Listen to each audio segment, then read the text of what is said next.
Welcome to St. Moritz, Switzerland, the birthplace of the sports of bobsleigh and skeleton. Hi, everybody. I'm John Morgan, joined by my German commentator, Ronald Riggin. A lot of history here in this track, Ron. Yeah, it all started more than 100 years ago on the Cresta Run. It still exists, it still looks similar, and then the bobsleigh came. Once they were banned from the Cresta Run, and so they built their own track on the other side of the road from St. Moritz to Celerina. What Wimbledon is to tennis, what Monte Carlo is to Formula One, this is to the sport of bobsleigh, Ron. It's the longest track and the only natural ice track on the planet. 1,722 meters long. Let's have a look how it looks when you're on a skeleton. Very flat on the ice. This is the start. First little bend here to the left. Very important. Well, you want to get an idea of G-forces and pressure. These guys are going to be going over 130 kilometers an hour, close to 80 miles an hour, and look how close their chins are to the ice run. Pressure, and you'll see their heads turn. That's the G-forces and pressure. They very often touch the ice. When you hear scratching during the telecast, that's usually related to that chin piece dragging on the ice. Snake corner, left and right, big sunny corner. This is where the sled starts to accelerate. Now Nash and Dixon, named for the two British athletes who won the gold medal at the two main Olympics in Innsbruck in 1964. And the horseshoe. Wow, what a curve. 3.5 G's of force for the bobsledders. I don't know if they can measure it for the skeleton people. Telephone, Devil's Dyke. Look at the names of these corners. This one's nameless. This has been around for 100 plus years, this track. They haven't changed too many names. Bridge. Another big sweeping right. Now you start to fly. Leap. The Gunter Sachs corner. This was inserted about 30 years ago. Gunter Sachs, the famous European. Now the last speed track. This is where you really start to go. Unbelievable pressure in the finish corner. You're going to hear some scratch here. Last corner here on the left. Big pressure, finish line. And then you have to brake. What a thrill. Coming up after the break, the USA Women's Skeleton Team takes on the rest of the world from the birthplace of the sport.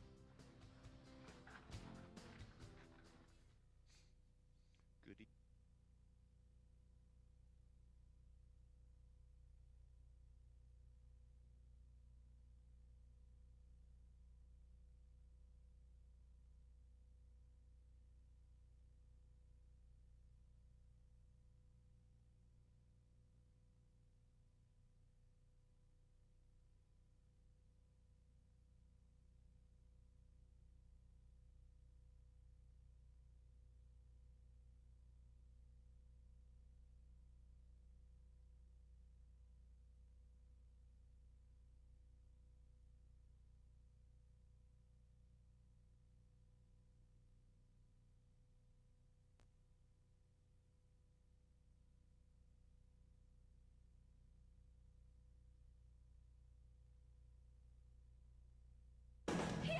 Yeah, racing on the edge.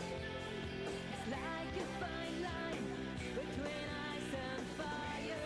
Longing to be there, lights and tempest to be racing on the edge. Today's program on speed brought to you by Omega, official timekeeper of the World Cup Bobsleigh Tour, and by Konica Minolta, official sponsor of the World Bobsleigh Championships in Calgary the last 2 weekends in February, and home of the Biz Hub. First event we're going to see, women's skeleton, 6th stop on the World Cup Tour. Beautiful St. Moritz, top of the world they say here. Today's program is the Audi Cup. Well, and let's have a look at the current World Cup standing. Kerstin Jürgens, the German, ahead of Noelle Pikes-Pace from the US, Diana Sato on third, the world champion, Maya Pedersen, the Swiss girl, and our first heat highlights. Check this out. Here's the World Cup leader, Kerstin Jürgens. You want to see how this track is a challenge? She sets the start record at the first 50 meters, puts herself in great position till here, flies off the sled in horseshoe, and that ended her day. She finished 26th into the first heat. We only saw the top 20 sleds in the second heat. So, the World Cup leader is last after the first heat. So, and she hurt her chin a little bit, nothing serious, but she's gonna lose her lead in the World Cup. Lindsay Alcock from Calgary, currently in 5th place. She's medaled here the last 2 races, bronze medals both times. Great start and good aerodynamic form down the track. Once again, the Canadians are close to each other, behind Michelle Kelly, Hollingsworth, Next and up, Moni Grigewald. Currently 4th place for her, the German. Was bronze, on the podium, bronze in Cesana last week. Torino, Italy, the site of the Olympic track. Good aerodynamic form, small little girl like her teammate Kirsten Jurgens. Here's another small girl, just had a baby about 9 months ago. Currently in 3rd place, she's 2nd or 3rd in World Cup standings. This is her home track. Watch her aerodynamic form. Maya Pedersen, and the Swiss always have an advantage because they know the track so well. They already raced here for the Swiss Championships. And Noelle Piker's pace, 2nd. 2nd World Cup standings, didn't have a good competition in Cesana, the Olympic track. She was 9th, but put herself in great position here. She knows how to glide down this long track. And it's so close. Tanja Morel, another Swiss girl, is leading by 0.08 of a second. Ahead of Noelle Piker's pace, who leads 200ths in front of Maya Pedersen. So it's so close for the second heat. She's never won any kind of major medal. She won a medal when there was not a really large field up in Segulda. And here's our first competitor that we're going to see. Lindsay Alcock from Canada. So we'll see the top 5 sleds. Good starter, good athlete, always in the top 2 or 3 in the World Cup. She had a very good start in the first heat with a 5:59. Maybe she can improve a bit in the second. She's had some inconsistent problems. 5:56. So faster. Look at the athleticism, though. You can just see this girl run and know what kind of athlete she is. Look at the way she extends herself, launches herself onto the sled. Now it's about aerodynamics. Horseshoe, the slingshot effect on the bottom part of the track. 98 kilometers on the left. That's going to be the good indicator. You want to have an exit of horseshoe with that slingshot effect, or you have no chance in the bottom. Look at the lead. 37 hundredths of a second. And that lead's increasing. She's trying to beat her teammate, Michelle Kelly, who's currently in the lead. 128.8 kilometers per hour. 130 is the magic number. There's Kelly in the box. When you get a chance to see her, look at that. Hey, track record. Wow. 111.44.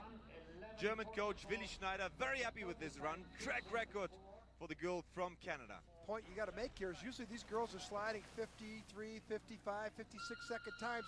Here it's 15 seconds longer, and that's a different format for them to come to this track and have that type of a time extension.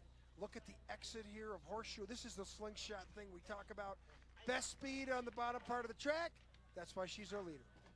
That's Moni Grigewald from Oberhof, famous winter sports club, world champion, bobsleigh world champion. André Lange is from, but the big Wolfgang Hopper was from.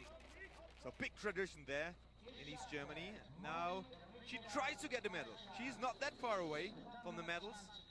Ooh. That's not good. You see him go left to right across your screen of the straightaway up top. That's where you want to be perfect. The sled starts to gain momentum. And it's real tricky coming around that first little corner, Ron. Not only the skeletons have problems here, also the bobsledders have Look at big that, problems she's out here. of those grooves early. And that's why she had to steer so much up there. Yeah, bing and bing. How much is that going to cost her? We're going to find out really quick. The exit of horseshoe, there's a stop here, a speed trap. Oh, looks good. Well, she's 2/10 down.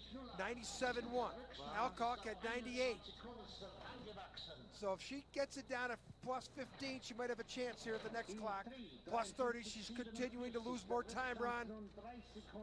But it's pretty fast down here in the bottom. You can find time here in the bottom of this track. It's the longest track on the World Cup Best circuit. speed, 129.9, almost 130. So Boy, she straightened it out.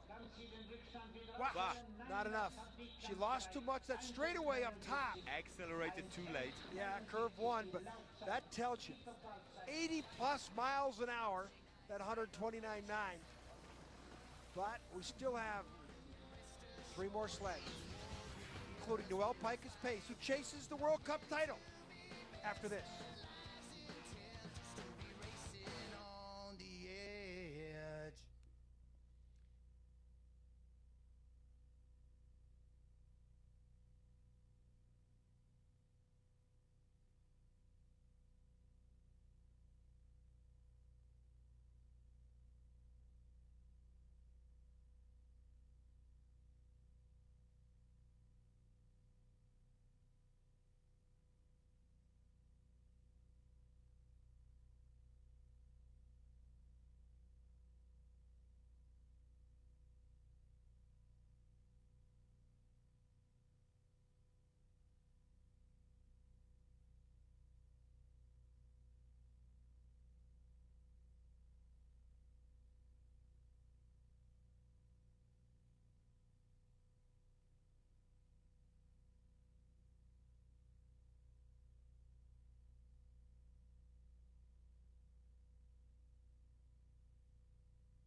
Yeah, racing on the edge.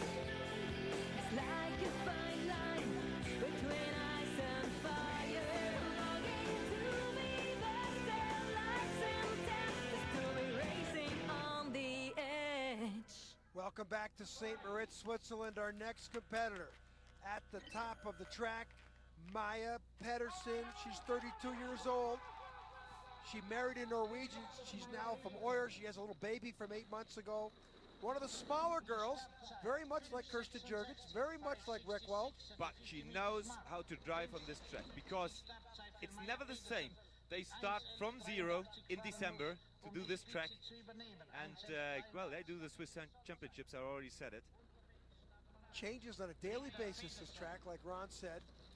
If you walk up this track in the summer, most of the track you can't even identify. There's a bob track or skeleton track here in the winter. It's a forest.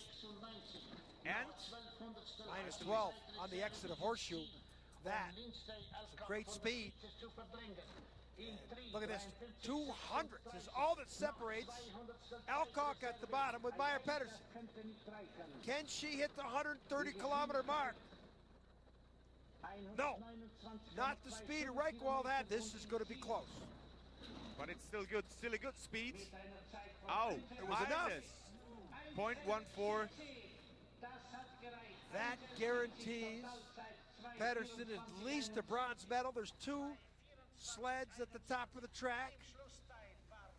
No worse than third. She goes to the winner's box, waits her fate. Yeah, now she gets the message. She didn't know it. Extreme cold conditions these people are racing in. And Noelle Pikus Pace. 21 years old from Orem, Utah. She's won 3 out of 5 races on the World Cup circuit this year, but trails Kirsten Jurgens in points. If she makes it to the bottom here, she will pass Jurgens into the World Cup lead with 1 race to go. That's going to be on Lake Placid. She gives up time at the start, but she's got great gliding abilities down all these tracks, Ron. Great aerodynamic form. We will already see it here, out of Horseshoe. Only 500s.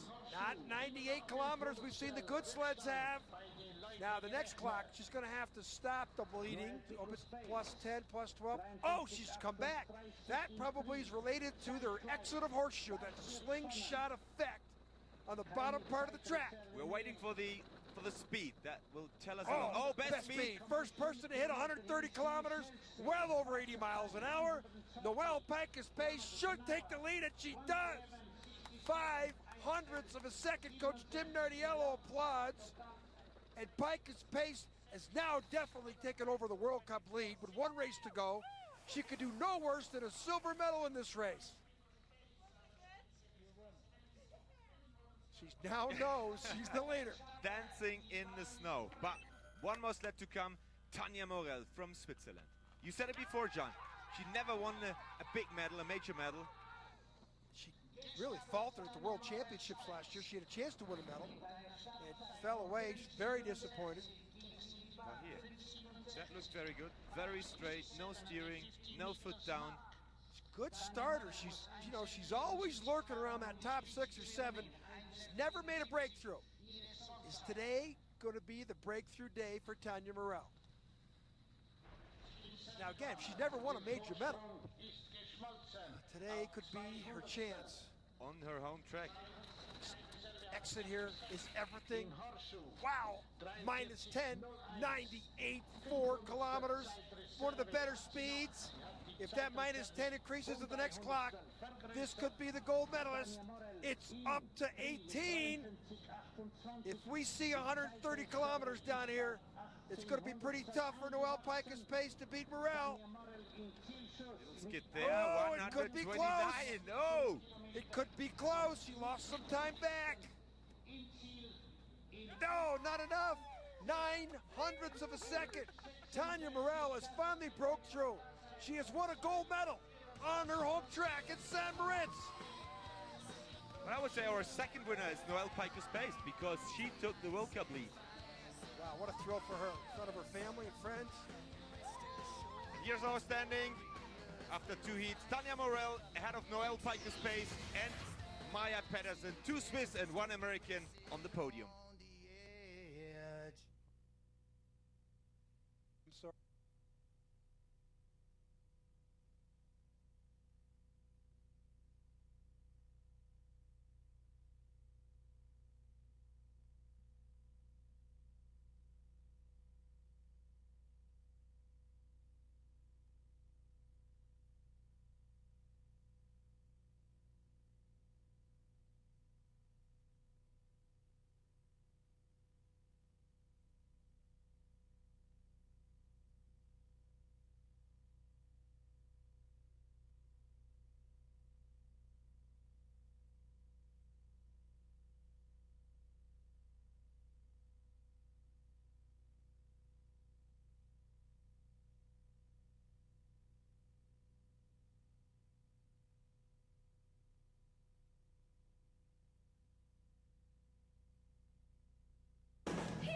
Yeah, racing on the edge.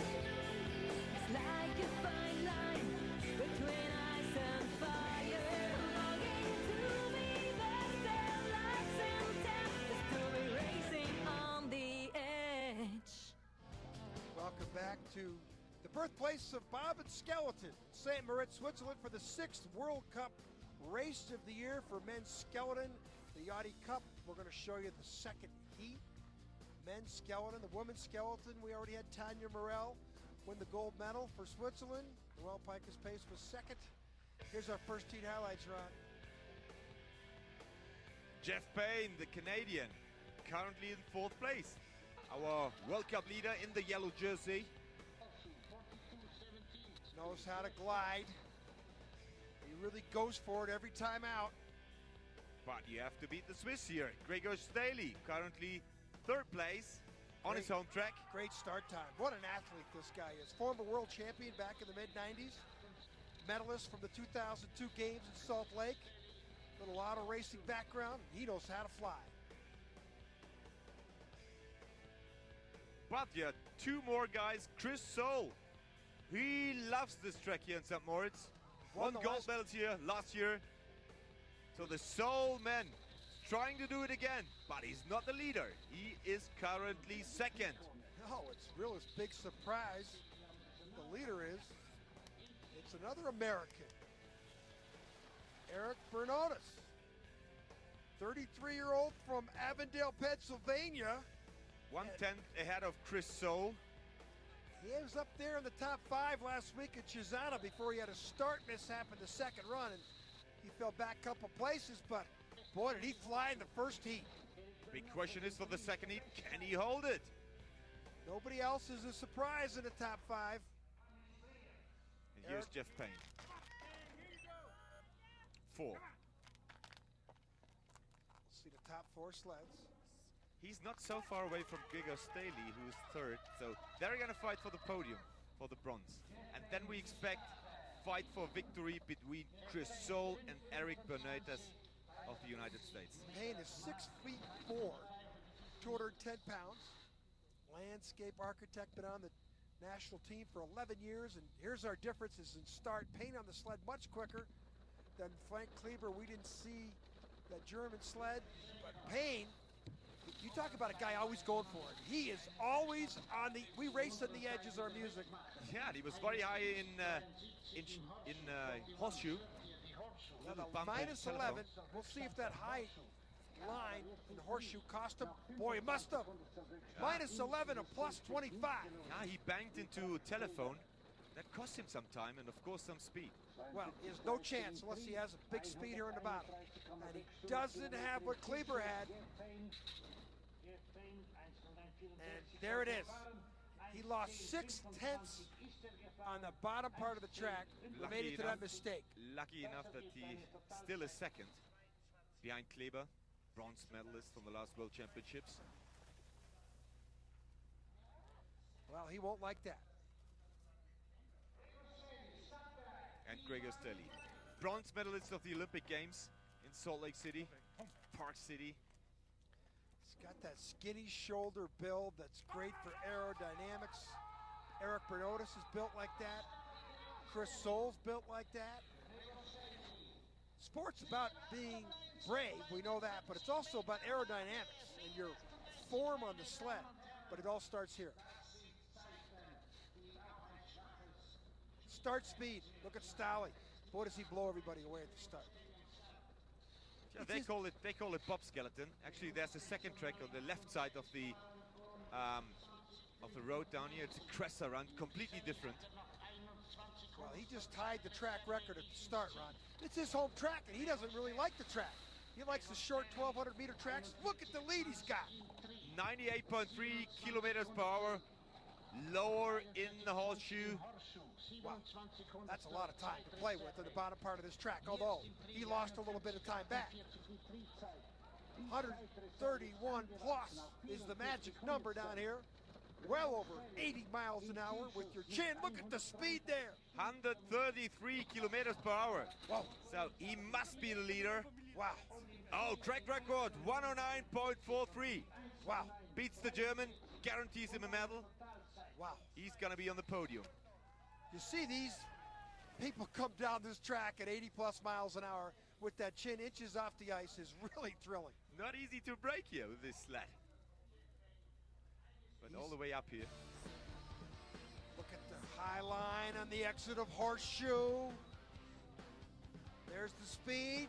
Doesn't matter, he's still our leader. Coming up after the break, couple Americans going head to head. Chris Soule on the left, Eric Bernates on the right. Soule's won the last 2 years they had this event in St. Moritz.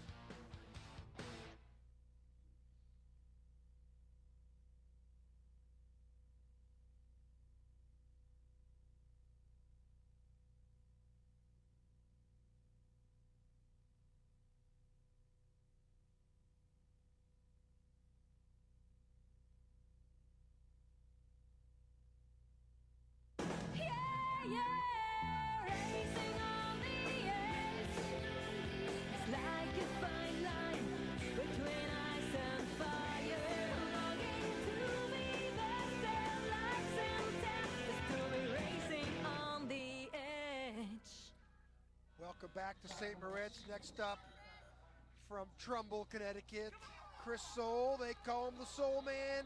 He's won the last 2 years on this track.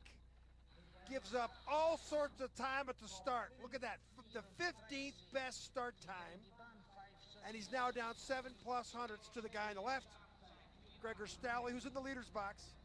But we said it, he likes this track. It's long enough to make some speed down there, and in German we say he owns the track. He's the mayor of St. Moritz. Well, he is a glider. There's Stelly, our leader. And this is where Soule starts to fly. 98 kilometers. No!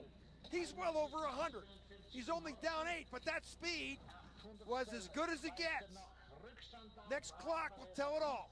And there it is. This is what he does best, the longest, fastest track on the planet, and Chris Soule's got the perfect body for him for speed. And look at that speed. 134.8, best Whoa. speed here. Wow. It's skeleton. Staley knows it. It must be the leader. Wow. Yeah, whole track record. Oh. 109.30. The soul man. He's a soul man. Wow. Hey. Just Unbelievable. amazed. Just amazed that a guy with a 15th best start time can come out here and do it. But this is what he needs. If any track 1,400, 1,500 meters, he can do something on. The 1,200 meter tracks like Salt Lake, he's at a disadvantage. But that just proves why he is one of the best gliders on the planet. And the big question is, Eric Bernodas, our leader after the first heat, can he do it again? Does he have the nerves? He had a falter last week in Chazana. We had mistake at the start. 7th best start time. Look at the crossover. He goes from two-handed to one-handed, then back to jumping on the sled. Look at the difference. A full kilometer down after curve one to Stolly. A lot of pressure on Eric Bernodas from Avondale, Pennsylvania. 33 years old. He went to West Virginia University in the biggest heat of his life. Oh, I saw some ice spraying up there. Doesn't have the 100 kilometers that Chris Soule had, his teammate. I can tell you this, an American's going to win a gold medal on this track. Down to 1100ths. Remember the speed that Soule had, 134.8. Eric Bernodas drifts, doesn't have 3 kilometers down. No speed at all. Another skid there. Oh, I think it's got to be Soule. Oh, yes. it is. Chris Soule has won on the St. Moritz Olympic track. His coach, Tim Nardiello, looks on. Eric Bernodas, though, his best performance ever on the World Cup circuit. The United States goes 1-2 at St. Moritz. And the Swiss gets the bronze medal. Gregor Staley, senior of the sports. Oh, Great Soul race. man did it again. Look at Did that. it again. Look at the leaderboard. 2 Americans, Jeff Payne in 5th. Wow. Zach Lund, United States, another good showing for Zach. He hit 4th last week in Chazana. There's our World Cup standings. Soule creeps up a little closer to Jeff Payne. Those two always go head to head.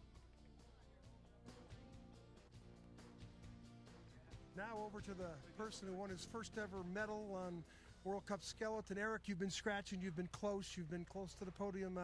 Did you feel good about your second run on the way down? Yeah, I felt good going into it. I had a little trouble coming down, but I think I composed myself and got together to get a good finish today. I'm pleased to be racing. Feel good to be here. Racing with these guys is awesome. Just put you over the hump regarding your career? You think you're now ready to get in the medals on a consistent basis? Feeling pretty good about it. Yeah, we'll see what happens. Congratulations, keep it up. Chris Soule, the Soul Man. This is the Swiss home track, but you've certainly made a career on this track. What is it about this track for you? I don't know. It feels great. There's a lot of history here, and it's an amazing place to be racing. You know, it's where it all began, and to come here and slide on a natural track and have these people put their heart and soul into building this thing every year, it's pretty amazing. So I'm just thrilled to be racing here, and I love the area. One American with a gold medal. Now we change to women's bobsledding. After the break, it's Shauna Roebuck, Jean Racine, and Jill Bakken in women's bobsled action.